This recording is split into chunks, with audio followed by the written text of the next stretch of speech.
ആദ്യമായി ഞാൻ ഈ ആൾത്താരയിൽ കയറാൻ അവസരം തന്ന എൻ്റെ അമ്മയ്ക്കും തിരുക്കുമാരനും കോടാനുകോടി നന്ദി പറയുന്നു. എൻ്റെ പേര് അംബിക അശോകൻ, ഇടുക്കി ജില്ല തൊടുപുഴ കുമാരമംഗലത്തു നിന്ന് വരുന്നു. എൻ്റെ മകൾ ആതിര അശോകന് വിവാഹം കഴിഞ്ഞിട്ട് 3.5 വർഷമായിട്ടും കുട്ടികളില്ലായിരുന്നു. അപ്പം പല ഹോസ്പിറ്റലിലും പോയി ട്രീറ്റ്മെൻറ്റ് ചെയ്തു. പിന്നെ അർച്ചന ഹോസ്പിറ്റലിൽ ചെന്നപ്പോൾ അവർ പറഞ്ഞു കീഗോള് പോലെ ഒരു ഓപ്പറേഷൻ ചെയ്യണം, ചെയ്താലും 60% അവർ പറഞ്ഞത്. പിന്നെ ആയുർവേദം ചെയ്തു. അപ്പോൾ അവർ പറഞ്ഞു കൊച്ചിന് ഡിസബിലിറ്റി ഉണ്ടാവാൻ സാധ്യതയുണ്ട്, ഷുഗർ ഉണ്ടാവാൻ സാധ്യതയുണ്ട്, അങ്ങനെയൊക്കെ പറഞ്ഞു കഴിഞ്ഞപ്പോൾ എനിക്ക് ഭയങ്കര പേടിയായിരുന്നു. അപ്പം ഞാൻ പറഞ്ഞു ഇനി ഒരു മരുന്നും ചെയ്യണ്ട, നമുക്ക് വീട്ടിൽ മരുന്നൊന്നും ചെയ്യാതെ വീട്ടിൽ പോകാമെന്നും പറഞ്ഞ് അങ്ങനെ മരുന്ന് ചെയ്യാതെ ഇരുന്നു.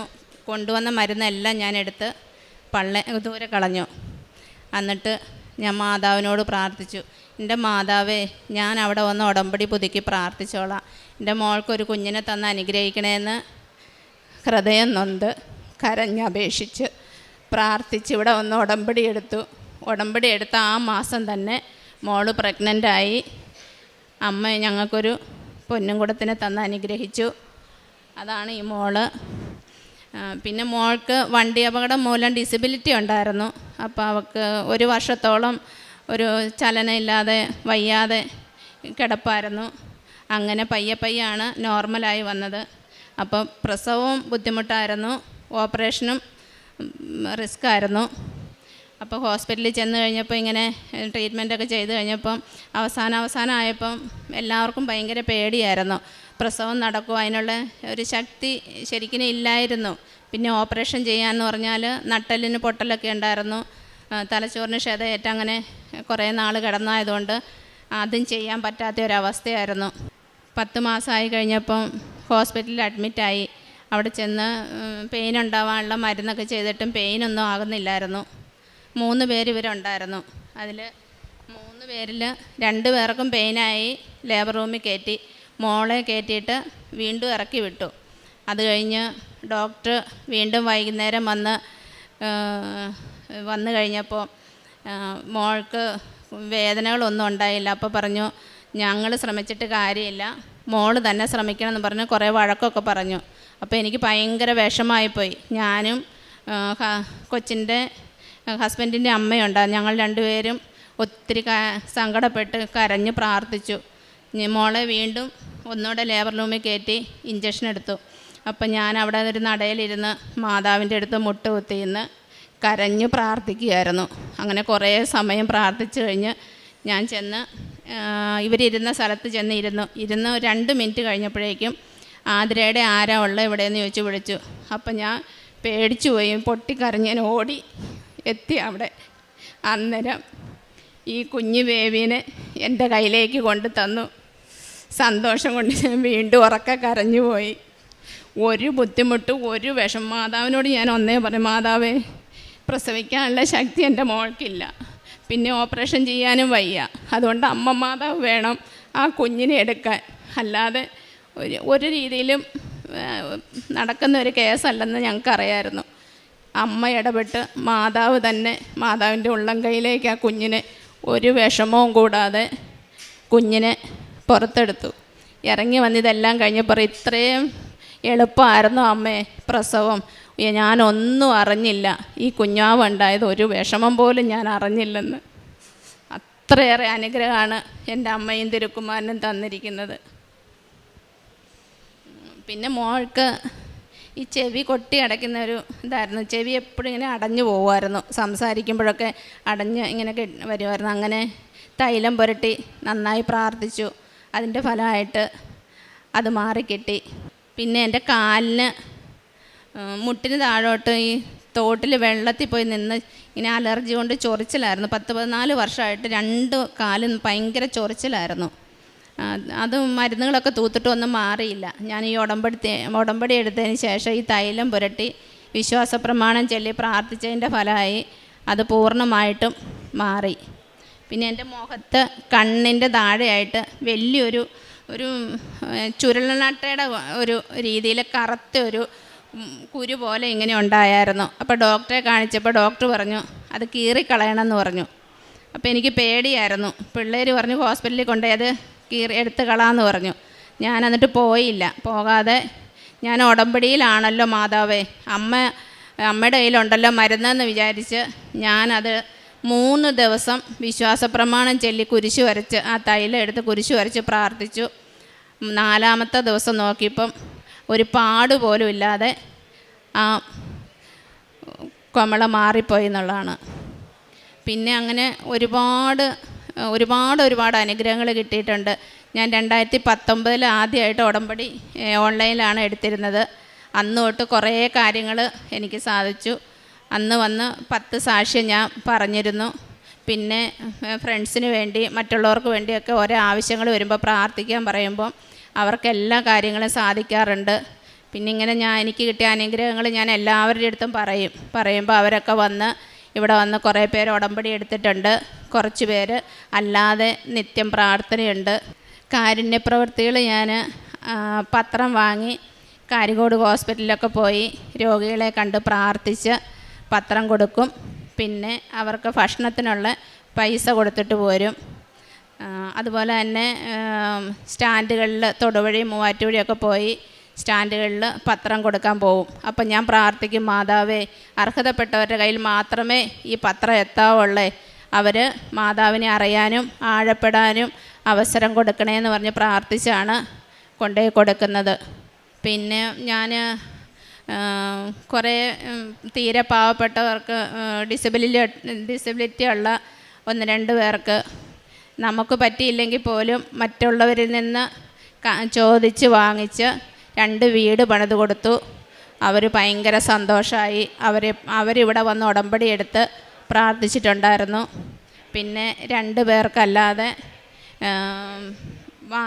വാർക്കാനായിട്ടുള്ള സിമൻറ്റ് കമ്പി അങ്ങനെയൊക്കെ ഒരു ചേട്ടൻ്റെ കയ്യിൽ നിന്ന് വാങ്ങി അങ്ങനെ കൊടുത്ത് സഹായിച്ചു. പിന്നെ ആരെങ്കിലും എന്തെങ്കിലും വന്ന് ആവശ്യപ്പെട്ടാൽ എനിക്ക് പറ്റുന്ന രീതിയിലുള്ള സഹായങ്ങളൊക്കെ ചെയ്തു കൊടുക്കുമായിരുന്നു. പിന്നെ ഒരു കുട്ടി സ്കൂളിൽ പഠിച്ചുകൊണ്ടിരിക്കുമ്പോൾ അവന് ഓൺലൈനിൽ ക്ലാസ് ഉണ്ട്. അപ്പോൾ ഫോണില്ലായിരുന്നു. പാവപ്പെട്ട ഒരു കുട്ടിയായിരുന്നു. അന്നേരം ഞാൻ എൻ്റെ മോനോട് പറഞ്ഞു, മോനെ ഒരു ഫോൺ വാങ്ങി ആ കുഞ്ഞിന് കൊടുക്കണം എന്ന് പറഞ്ഞു. അങ്ങനെ ആ കുട്ടിക്ക് ഒരു ഫോൺ വാങ്ങിക്കൊടുത്തു. അങ്ങനെ ആ കുട്ടി ഏറ്റവും നന്നായിട്ട് ക്ലാസ്സിൽ ഫസ്റ്റായിട്ട് ഇന്ന് ആ കുട്ടി പഠിക്കുന്നു. പിന്നെ ഞാൻ എല്ലാ ദിവസവും നേരത്തെ ബൈബിൾ വായിക്കുമായിരുന്നു. ബൈബിൾ തന്നെ 3 പ്രാവശ്യം മൊത്തം വായിച്ചു തീർന്നു. അതുപോലെ രാവിലെയും വൈകിട്ടും പ്രത്യക്ഷ പ്രാർത്ഥനയും ഉടമ്പടി പ്രാർത്ഥനയും ചെല്ലുമായിരുന്നു. ഇപ്പം ബൈബിൾ വായിക്കാൻ ഈ കുഞ്ഞുവാവയുള്ളതുകൊണ്ട് അത്ര സമയം കിട്ടുന്നില്ലെങ്കിലും എപ്പോഴും മാതാവിനെ വിളിച്ച് പ്രാർത്ഥിച്ചുകൊണ്ട് കിടക്കും. നമുക്ക് എന്ത് ആപത്ത് വന്നാലും വിളിച്ച് പ്രാർത്ഥിച്ചു കഴിഞ്ഞാൽ ആ കാര്യം സാധിക്കും. പിന്നെ ഈ മോളും കുഞ്ഞുങ്ങോടെയും പുറവശത്ത് ഇങ്ങനെ തിണ്ണയിൽ നിന്നപ്പോൾ മറിഞ്ഞടിച്ച് മുറ്റത്തേക്ക് 2 സ്റ്റെപ്പിൻ്റെ താഴത്തേക്ക് വീണു. ഒരു പോറൽ പോലും പറ്റിയില്ല. അന്നേരം എൻ്റെ അമ്മ പറഞ്ഞു, മാതാവ് ഉള്ളം കൈയിലേക്കാണ് ആ കുഞ്ഞിനെയും അമ്മയും മേടിച്ചത്, അല്ലെങ്കിൽ അതിന് എന്തെങ്കിലും പറ്റിയേനെന്ന്. അതുപോലെ എന്ത് കാര്യം പറഞ്ഞാലും മാതാവ്. പിന്നെ ഞങ്ങളുടെ മുമ്പിലും പുറകിലും ഞാൻ എതിലെ പോയാലും ഇങ്ങനെ ഒറ്റയ്ക്ക് നടന്ന് അങ്ങനെ ഒരു ശീലമൊന്നും എനിക്കില്ലായിരുന്നു. ആരെങ്കിലും കൂട്ടില്ലാതെ അല്ലെങ്കിൽ ആരെങ്കിലും ഹെൽപ്പില്ലാതെ ഒരു കാര്യം ചെയ്യാൻ എനിക്കറിയില്ലായിരുന്നു. പക്ഷേ ഈ ഉടമ്പടി പ്രാർത്ഥന എടുത്താൽ പിന്നെ എവിടെ പോയി എന്ത് കാര്യം ചെയ്യണമെങ്കിലും നല്ലൊരു ധൈര്യം തമ്പുരാൻ തന്നു. പിന്നെ ഞാൻ എതിലെ പോയാലും മാതാവ് എൻ്റെ കൂടെയുണ്ട്. എന്ത് ആപത്ത് വന്നാലും മാതാവ് അവിടെ എന്നെ താങ്ങി നിർത്താറുണ്ട്. എത്രയേറെ വിഷമങ്ങൾ വന്ന് കരഞ്ഞാലും ആ കാര്യം അമ്മ മാതാവ് എനിക്കൊരിക്കലും സാധിക്കില്ല എന്ന് വിചാരിക്കുന്ന കാര്യങ്ങൾ എൻ്റെ മാതാവ് എനിക്ക് സാധിച്ചു തന്നിട്ടുണ്ട്. ഇത്രയേറെ അനുഗ്രഹങ്ങൾ തന്ന എൻ്റെ അമ്മയ്ക്കും തിരുക്കുമാരനും കോടാനുകോടി നന്ദി പറയുന്നു. കർത്താവിൻ്റെ പദ്ധതികൾ ശാശ്വതമാണ്. അവിടുത്തെ ചിന്തകൾ തലമുറകളോളം നിലനിൽക്കും. കർത്താവ് ദൈവവുമായുള്ള ജനവും അവിടുന്ന് തനിക്ക് വേണ്ടി തിരഞ്ഞെടുത്ത ജനതയും ഭാഗ്യമുള്ളവരാണ്. സങ്കീർത്തനം 33:11 ശാശ്വതമായ പദ്ധതികളാണ് കർത്താവ് നമുക്കായിട്ട് തന്നിരിക്കുന്നത്. തലമുറകളോളം നിലനിൽക്കുന്ന ഒരു വലിയൊരു ഉടമ്പടിയാണ് ദൈവം തൻ്റെ ജനവുമായിട്ട്, തൻ്റെ തിരഞ്ഞെടുത്ത ജനവുമായിട്ട് ദൈവം ചെയ്തിരിക്കുന്നത്. നമ്മുടെ ജീവിതത്തിൽ ഒന്നും മനസ്സിലാകാത്ത സാഹചര്യങ്ങളിൽ പോലും ദൈവത്തിൻ്റെ പദ്ധതി വിശ്വസിക്കാനുള്ള ഒരു വലിയൊരു വിശ്വാസമാണ് നമുക്ക് വേണ്ടത്. നമ്മുടെ ചിന്തകൾ മാറിയാലും നമ്മുടെ സാഹചര്യങ്ങൾ മാറിയാലും ദൈവത്തിന് നമ്മളോടുള്ള ഇഷ്ടം മാറുന്നില്ല. ദൈവത്തിനൊരു പദ്ധതിയുണ്ട്, അത് ശാശ്വതമായ ഒരു പദ്ധതിയാണ്. വിശ്വാസത്തോടെ ദൈവത്തെ ആശ്രയിക്കുന്നവർക്ക് ഭയപ്പെടേണ്ട ആവശ്യമില്ല. കാരണം ദൈവത്തിൻ്റെ പദ്ധതി തലമുറകളോളം നിലനിൽക്കുന്നതാണ്. അങ്ങനെയുള്ളൊരു വലിയ സാക്ഷ്യമാണ് അംബിക അശോകൻ നമ്മളോട് ഷെയർ ചെയ്തത്. ഈ സഹോദരി പറഞ്ഞതുപോലെ ആദ്യത്തെ പ്രാവശ്യം ഇടുവെന്ന് ഉടമ്പടി എടുത്ത ഉടനെ 10 സാക്ഷ്യങ്ങളാണ് ആദ്യത്തെ സാക്ഷ്യത്തിൽ പറഞ്ഞത്. ഇത് രണ്ടാമത്തെ സാക്ഷ്യമാണ്. തലമുറകൾ തോറും നിലനിൽക്കുന്ന സാക്ഷ്യങ്ങളുടെ ഒരു വലിയൊരു ജീവിതമാണ് ഈ സഹോദരിയുടേത്. സഹോദരി പറഞ്ഞ പോലെ 3.5 വർഷത്തോളം മകൾക്ക് കുട്ടികളില്ലായിരുന്നു.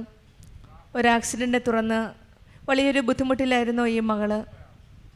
3.5 വർഷം കഴിഞ്ഞ് പ്രാർത്ഥിച്ചതിൻ്റെ ഫലമായിട്ടാണ് ഈ കുഞ്ഞിന് കൺസീവായത്. പിന്നീടുണ്ടായിരുന്ന ഡെലിവറിയുടെ ഭയങ്കരമായിട്ടുള്ള ഒരു വെരി ഡിഫിക്കൽട്ട് ടൈമാണ്. കാരണം പ്രസവിക്കാനുള്ള ശക്തിയില്ല അമ്മേ, സിസേറിയൻ പറ്റില്ല അമ്മേ എന്നാണ് ഈ മകൾ പ്രാർത്ഥിച്ചത്. അമ്മ ഇടപെട്ടാൽ മാത്രമേ ഈ മകൾക്കൊരു കുഞ്ഞിനെ പ്രസവിക്കാൻ സാധിക്കുകയുള്ളൂ. ആക്സിഡൻറ്റിൽ വളരെ ബുദ്ധിമുട്ടുണ്ടായിരുന്ന ഒരു മകളാണിത്. ഒന്നും പറ്റാത്ത ഒരു മെറിറ്റും ഇല്ലാത്ത ഒരു മകൾ ഒരു കുഞ്ഞിനെ പ്രസവിക്കാനായിട്ട് സിസേറിയന് സാധിക്കില്ല, സാധാരണ പ്രസവവും സാധിക്കില്ല. പരിശുദ്ധ അമ്മയും ഈശോയുടെ കരങ്ങൾ പിടിച്ച് കണ്ണീരോടെ പ്രാർത്ഥിച്ചപ്പോഴാണ് ഈ മകൾക്ക് ഒരിക്കലും പ്രതീക്ഷിക്കാത്ത രീതിയിൽ, ഡോക്ടേഴ്സ് പോലും അതിശയിച്ചു പോകുന്ന രീതിയിൽ ഈ മകൾക്കൊരു സുഖപ്രസവമാണ് ഈശോയും അമ്മയും കൊടുത്തത്. വളരെ കോംപ്ലിക്കേറ്റഡ് ആയിരുന്നു, വളരെ ബുദ്ധിമുട്ടുകളുണ്ടായിരുന്നു. ഒത്തിരി നോർമലായിട്ടുള്ളത് പറ്റില്ല എന്ന് പറഞ്ഞൊരു സാഹചര്യത്തിൽ, നമുക്കുള്ള യോഗ്യതയില്ല, മെറിറ്റ് ഇല്ലാത്ത സാഹചര്യത്തിൽ ഇത് ദൈവത്തിൻ്റെ ഒരു കൃപ മാത്രമാണ്. Not by merit but by grace ആണ് ഈ മകൾക്ക് ഇന്ന് കുഞ്ഞു വാവയുമായിട്ട് പരിശുദ്ധ അമ്മ ജീവനോടെ പ്രത്യക്ഷപ്പെട്ട ഈ ആലയത്തിൽ വന്നു നിന്ന് നന്ദി പറയുവാൻ സാധിക്കുന്നത്. പിന്നീട് പറഞ്ഞ രോഗസൗഖ്യങ്ങളാണ്. 4 വർഷം നീണ്ടു നിന്ന ചെവി വേദനയും 14 വർഷം നീണ്ടു നിന്ന മുട്ടിന് താഴേക്കുള്ള ചൊറിച്ചിലുള്ള അസുഖവുമാണ്. വർഷങ്ങളുടെ കണക്കുകളാണ്. പക്ഷെങ്കിൽ പരിശുദ്ധ അമ്മയുടെ അടുത്ത് വന്ന് ഉടമ്പടി എടുത്ത മക്കളുടെ ജീവിതത്തിൽ സമയവും വർഷങ്ങളും ഒന്നുമല്ല. പരിശുദ്ധ അമ്മ ഉടമ്പടി എടുത്ത മക്കളുടെ ജീവിതത്തിൽ ഉടനടിയാണ് എല്ലാ കാര്യങ്ങളും ചെയ്തു കൊടുക്കുന്നത്. സമയച്ചുരുക്കത്തിൻ്റെ അമ്മ അവിടെയും ഉടമ്പടി വസ്തുക്കൾ ഉപയോഗിച്ച ഈ മക്കളെ തൊട്ട് സുഖപ്പെടുത്തുകയായിരുന്നു. എപ്പോഴും ഈ മകൾ പറഞ്ഞുകൊണ്ടിരുന്നത്, അമ്മേ ഞാൻ ഉടമ്പടിയിലല്ലേ, അമ്മയുടെ കയ്യിലുണ്ട് തൈലം എന്നാണ്. ഈ മക്കൾക്ക് കുട്ടികളുണ്ടാകില്ല എന്ന് പറഞ്ഞപ്പോഴും പല മെഡിസിൻസും പറഞ്ഞിരുന്നു, പ്രിസ്ക്രൈബ് ചെയ്തിരുന്നു. എന്നാലും ഈ അമ്മയുടെ വിശ്വാസം, ഇനി ഒന്നും ചെയ്യേണ്ട, അമ്മയിൽ വിശ്വസിച്ച് പ്രാർത്ഥിക്കാമെന്നാണ്. ഓരോ അസുഖം വരുമ്പോഴും ഇതുതന്നെയാണ് ഈ അമ്മയുടെ പ്രാർത്ഥന, അമ്മേ ഞാൻ ഉടമ്പടിയിലല്ലേ, അമ്മയുടെ കയ്യിലുണ്ട് തൈലം. എല്ലാ മരുന്നിനും, എല്ലാ അസുഖത്തിനുള്ള മരുന്ന്, എല്ലാ അസുഖത്തിനുള്ള തൈലം പരിശുദ്ധ അമ്മയും ഈശോയും കൂടിയാണ് നമുക്ക് തരുന്നതെന്നുള്ള പൂർണ്ണ വിശ്വാസമാണ് ഈ സഹോദരിക്കുള്ളത്. ആ വിശ്വാസമാണ് ഇവരുടെ ജീവിതത്തിൽ നമുക്ക് കാണുവാൻ സാധിക്കുന്നത്. നമ്മളുടെ ജീവിതത്തിലും വിശ്വാസത്തോടെ നമുക്കും പ്രാർത്ഥിക്കാം. വിശ്വാസത്തോടെ ദൈവത്തെ ആശ്രയിക്കുന്നവരെ ദൈവം ഒരിക്കലും കൈവിടില്ല. അവർക്കൊരിക്കലും ഭയപ്പെടേണ്ട ആവശ്യമില്ല. കാരണം ദൈവത്തിൻ്റെ പദ്ധതി തലമുറകളോട് നിലനിൽക്കുന്നതാണ്, മറ്റുള്ളവരോട് ഷെയർ ചെയ്യുന്നതാണ്. ഈ മോള് പറഞ്ഞതുപോലെ എനിക്കുള്ള എൻ്റെ ആഗ്രഹം ഇനി അറിയാത്തവരെ അറിയിക്കാനും അറിഞ്ഞവരെ കൂടുതൽ ആഴപ്പെടുത്താനുമാണ്. പിന്നീട് ഇവരുടെ ജീവിതത്തിലുണ്ടായിരുന്ന വലിയൊരു സാക്ഷ്യമാണ് പരിശുദ്ധ അമ്മയുടെ സംരക്ഷണം. മകളും കൊച്ചുമോളോടെ വീണ് കഴിഞ്ഞപ്പോഴും അവരെ താങ്ങി നിർത്തി സംരക്ഷിക്കുന്ന ഒരമ്മയാണ് നമുക്കുള്ളത്. നമുക്കൊന്നും പേടിക്കേണ്ട ആവശ്യമില്ല. ഉടമ്പടി മക്കളുടെ ജീവിതത്തിൽ നമ്മളെ താങ്ങി നിർത്തി നമ്മളെ സംരക്ഷിക്കുന്ന ഈശോയും അമ്മയുമാണ് നമ്മുടെ കൂടെ ഉള്ളത്. നമ്മുടെ എല്ലാ രോഗത്തിനുമുള്ള തൈലമാണ് അവരുടെ കയ്യിലുള്ളത്. നമുക്ക് വിശ്വാസം മാത്രം മതി. നമ്മുടെ ജീവിതത്തിൽ അനിശ്ചിതത്വങ്ങളുടെ നിമിഷങ്ങളിൽ, സമയങ്ങളിൽ നമുക്ക് ഓർക്കാം, നമ്മുടെ പദ്ധതികൾ എത്ര വലുതാണെങ്കിലും ഈശോയും അമ്മയും നമുക്കായി ഒരുക്കുന്ന ഒരു പദ്ധതിയുണ്ട്. അതിൽ വിശ്വസിച്ച് സമാധാനത്തോടെ സന്തോഷത്തോടെ നമ്മുടെ ഉടമ്പടി ജീവിതം നമുക്ക് മുന്നോട്ട് നയിക്കാം. അംബിക അശോകന് കുടുംബത്തിന് ലഭിച്ച എല്ലാ അനുഗ്രഹങ്ങൾക്കും നമുക്ക് കരങ്ങളടിച്ച് ദൈവത്തെ മഹത്വപ്പെടുത്താം. യേശുവേ നന്ദി, യേശുവേ സ്തുതി. അത്യപൂർവ ദൈവാനുഭവങ്ങൾ ഇനി നിങ്ങൾക്കും സ്വന്തം. ഈ യൂട്യൂബ് ചാനൽ ഇതുവരെ സബ്സ്ക്രൈബ് ചെയ്തിട്ടില്ലെങ്കിൽ ഇപ്പോൾ തന്നെ സബ്സ്ക്രൈബ് ചെയ്യുക. ഈ വീഡിയോ ഇപ്പോൾ തന്നെ നിങ്ങളുടെ സുഹൃത്തുക്കൾക്ക് ഷെയർ ചെയ്തുകൊണ്ട് കർത്താവിൻ്റെ പ്രേക്ഷിതരാകുക.